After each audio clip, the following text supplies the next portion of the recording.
Hello दोस्तों, ये देखिए मैंने चिक्की बनाई हुई है। ये मूंगफली और गुड़ की चिक्की है जो सर्दियों के मौसम में बहुत पौष्टिक होती है। आइए चलिए देखते हैं कि हमें ये चिक्की कैसे बनाना है। इसके लिए देखिए मैंने मूंगफली का दाना ले लिया है और गुड़ ले लिया है। ये 1 किलो का गुड़ है तो हमें इतना गुड़ नहीं डालना है। जितनी मूंगफली हमारी उससे थोड़ा सा ज़्यादा ही गुड़ ले लेंगे हम, पूरा नहीं डालना है। तो आप अंदाज से ले लें। तो अगर 1 कप मूंगफली है तो आप 1.25 कप के लगभग गुड़ ले लें। और मूंगफली को पहले हम अच्छी तरह से सेंक लेते हैं। तो देखिए मैंने एक कढ़ाई में मूंगफली को डाल दिया है और गैस को ऑन करके इसको लगातार चलाते हुए सेंका है। तो मूंगफली को हमें अच्छी तरह से धीमी आंच पर सेंक लेना है। तो मूंगफली नीचे से कढ़ाई में चिपक के थोड़ी सी काली हो जाती है, लग जाती है, तो वो दिखने में अच्छी नहीं दिखती है, इसलिए हमें इसको चलाते हुए ही सेंकना है। थोड़ी देर बाद देखिए इसका थोड़ा सा कलर चेंज हो जाता है और ये हल्की हो जाती है चलाते चलाते, और इसका छिलका भी निकलने लगता है। तो देखिए छिलका काला हो गया है और मूंगफली अच्छी तरह से सिक गई है। अब इसको एक हम बाउल में निकाल लेंगे और कढ़ाई में जो छिलका चिपक गया है उसको हम क्लीन कर लेंगे, क्योंकि इसमें हमें गुड़ को पिघलाना है। तो उसी कढ़ाई में हम मूंगफली को निकालने के बाद गुड़ डाल देंगे। तो गुड़ जितना मैंने दिखाया था उसको मैंने फोड़ लिया है और आधे से थोड़ा सा ज़्यादा डाल दिया है। और इसमें देखिए थोड़ा सा हमें पानी डाल देना है। पानी हम बहुत कम डालेंगे जिससे गुड़ अच्छी तरह से पिघल जाए। पानी बहुत ही कम मात्रा में डालना है। और देखिए पानी डालने के बाद ये तुरंत ही मेल्ट होने लगा। इस तरह से हमें इसको पिघलाना है। जब तक गुड़ पिघल रहा था तब तक मैंने मूंगफली साफ़ कर ली है। ये देखिए इस तरह से हमें इनको साफ़ कर लेना है और 2 टुकड़ों में कूट लेना है। इसको हमें बारीक नहीं पीसना है, बस टुकड़ों में कूटना है। और ये देखिए गुड़ हमारा पिघल गया है और इसको मैंने छन्नी में से छान लिया है। गुड़ को छानना बहुत ज़रूरी होता है, क्योंकि गुड़ में कई बार कंकड़ होते हैं और भी कुछ अशुद्धियाँ होती हैं जो मुंह में आती हैं। तो हमें गुड़ को छान लेना चाहिए। छानने के बाद वापस से मैंने उसी कढ़ाई में डाल दिया है। तो इस तरह से देखिए गुड़ अच्छी तरह से साफ़ हो गया है। आप इस तरह से गुड़ को पिघला के पहले छान लें, फिर उसके बाद ही बर्फ़ी बनाएं, तो बर्फ़ी बहुत अच्छी बनती है और मुंह में कंकड़ पत्थर नहीं आते हैं। तो इस तरह से देखिए अब गुड़ को हमें लगातार चलाते हुए पकाना है। थोड़ी देर बाद देखिए गुड़ का कलर चेंज हो जाता है और गुड़ को हमें लगातार चलाते हुए पकाना है। अब इसमें हम घी डाल देंगे। तो 1 चम्मच के लगभग हम घी डाल देंगे इसमें। ये देखिए जमा हुआ घी है। इस तरह से हमें 1 चम्मच घी डाल देना है और गुड़ में अच्छी तरह से मिक्स कर देना है। तो देखिए घी को मैंने गुड़ में अच्छी तरह से मिक्स कर दिया है और गुड़ भी लगभग पक ही गया है। थोड़ी देर बाद हम इसको चेक कर लेंगे। तो हम 1 कटोरी में पानी लेंगे, उसमें गुड़ को डालेंगे चेक करने के लिए। तो देखिए इसको हम लगातार चलाते हुए पकाएंगे। ये देखिए थोड़ी देर बाद इसका कलर चेंज हो गया है। अब पानी में हम गुड़ को डालेंगे और उसको तुरंत ही उठा के देखेंगे। और अगर ये गुड़ टूट जाता है बीच में से तो समझिए गुड़ आपका पक गया है।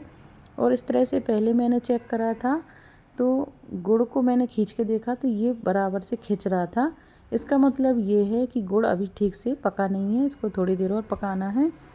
तो हम थोड़ी देर और इसको उबालेंगे और फिर से चेक करेंगे। थोड़ी देर बाद फिर से हमें चेक करना है। तो उसी कटोरी में मैंने फिर से गुड़ को डाल दिया है और उसको निकाल के देखा। तो देखिए तुरंत ही उसको हमें निकालना है। तो देखिए गुड़ को अगर बीच में से तोड़ेंगे तो ये आसानी से टूट जाता है और उसमें से आवाज़ भी आती है। इसका मतलब है गुड़ हमारा पक गया है। अब इसमें हम ये मूंगफली दाना डाल देंगे जो हमने छील के साफ़ किया हुआ है। इसको मैंने ऐसे ही कूट लिया था, 2 टुकड़ों में कर लिया था मूंगफली को। इसको हमें पीसना नहीं है, अगर पीसेंगे तो ये बारीक हो जाएगा, इसका चूर्ण बन जाएगा, इसलिए मैंने ऐसे ही इनको कुचल लिया था। और देखिए इसको कढ़ाई में डालते ही हमें इसको लगातार चलाते हुए थोड़ी देर पकाना है।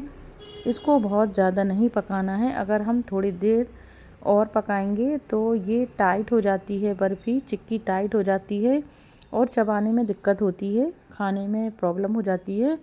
तो इसको हमें ज़्यादा देर नहीं चलाना है, ऐसे ही रखना है। और इसको अब हम थाली पर फैलाएंगे। आप कोई भी या तो चकला ले लें या फिर प्लेटफार्म पर ही फैला दें। तो मैंने थाली पर थोड़ा सा घी लगा के रखा है। मैंने 2 थालियाँ तैयार करी हैं। तो देखिए ये थाली, इस पर मैंने घी लगा के रखा है, इस पर हम फैला देंगे। तो अभी बर्फ़ी बहुत ज़्यादा टाइट नहीं है, ऐसे ही फैल जाएगी। अगर आपकी बर्फ़ी टाइट हो जाती है तो आप उसको निकाल के बेलन से बेल के इसको फैला सकते हैं, पर मेरी बर्फ़ी ज़्यादा टाइट नहीं है, उसको मैंने ऐसे ही फैला के सेट कर दिया। ये देखिए मेरी जो खिड़की है ना, उसकी परछाई पड़ रही है, तो थोड़ा सा ये कलर इसका डार्क दिख रहा है। और ये देखिए मैंने एक थाली और ले ली थी, उस पर भी फैला दी है। इस तरह से मैंने दोनों थालियों पर फैला दी है। थोड़ी देर बाद और ये फैल के इसने पूरी थाली को कवर कर लिया था। और थोड़ी देर बाद मैंने देखा तो बर्फ़ी सेट हो गई थी और उसको मैंने पीसेस में कट कर लिया था। तो मैंने पीसेस में कट करते समय इसको जब निकाला तो ये टूटने लगी थी, क्योंकि बहुत ही सॉफ्ट बर्फ़ी बनी थी मेरी।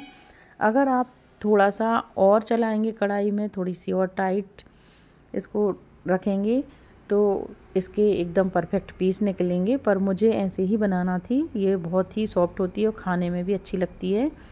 तो इस तरह से मैंने इसको थोड़ा लूज ही रखा था। आप चाहें तो इस तरह से देखिए, ये इसके पीसेस थोड़े से निकालने में टूट रहे थे, क्योंकि ये बहुत ही सॉफ्ट है। अगर आपको टाइट बर्फ़ी चाहिए, एकदम परफेक्ट पीस चाहिए हैं, तो आप कढ़ाई में थोड़ी देर और चला लें इसको। फिर इसको आप थाली में डालेंगे और तुरंत बेलन से बेलेंगे तो ये एकदम से टाइट हो जाएगी। तो देखिए मेरे काफ़ी अच्छे पीसेस नहीं हैं, पर मुझे ऐसे ही बर्फ़ी बनाना थी जो खाने में बहुत ही अच्छी लगती है। इसी तरह से मैंने दूसरी वाली जो थाली है उसके भी पीसेस को कट कर लिया है। तो देखिए दोस्तों, मूंगफली और गुड़ की चिक्की बनके तैयार हो गई है। ये दिखने में भी सुंदर दिख रही है और खाने में भी बहुत ही सॉफ्ट और टेस्टी बनी है। इसी तरह से आप भी मूंगफली की चिक्की बनाइएगा। ये सर्दियों के मौसम में बहुत ही पौष्टिक होती है। अब मैं इसको तोड़ के दिखाती हूँ। तो देखिए ये काफ़ी सॉफ्ट और टेस्टी बनी है। वीडियो पसंद आया हो तो लाइक शेयर ज़रूर करिएगा और इसी तरह से आप भी चिक्की बनाइएगा, खाइएगा और फिर मुझे कमेंट करके बताइए कि आपको मेरी ये चिक्की कैसी लगी है।